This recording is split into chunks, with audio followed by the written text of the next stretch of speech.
Donc ça avait l'air d'être un palais. En fait, c'était une caserne de garde-côte dans un village de, je sais pas, de 100 habitants.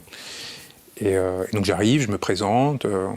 Ils disent bon, bah, très bien, bah, allez à Nouakchott, enfin, pas de problème, quoi, on verra.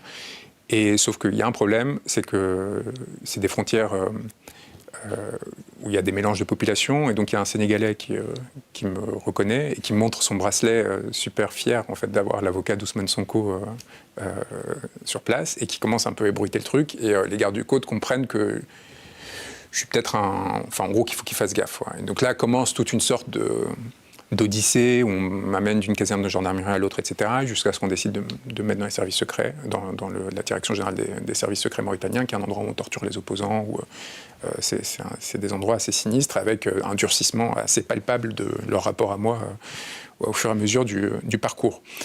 Et je sentais de l'embarras, et je sentais surtout qu'il y avait au sein de cet appareil de pouvoir plusieurs lignes concurrentes qui essayaient en fait de soit récupérer, soit de se débarrasser du dossier, mais avec des instructions contradictoires et une importante confusion à mesure que le temps passait.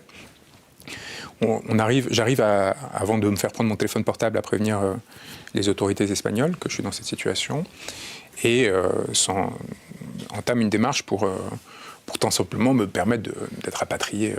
Et là, il va se passer quelque chose d'étrange. C'est que je vais être cagoulé, menotté, mis dans un pick-up et emporté de la capitale vers le Sénégal à nouveau, où en fait on va me mettre dans un bateau, parce qu'il y a un fleuve qui sépare à la frontière. On va me transférer de force dans un autre pick-up. D'ailleurs, il y a des vidéos qui ont fini par sortir de militaires qui avaient filmé à ce moment-là.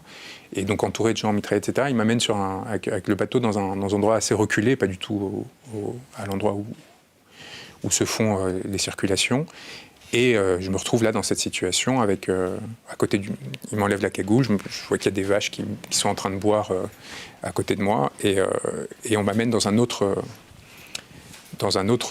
convoi qui lui-même va m'amener à un autre convoi, et en fait, de fil en aiguille, on va me passer de main en main jusqu'à ce que j'arrive à Saint-Louis, donc la ville du nord du Sénégal, où je vais être remis aux autorités sénégalaises qui vont m'amener à Dakar et qui vont me mettre dans cette prison dont on parlait.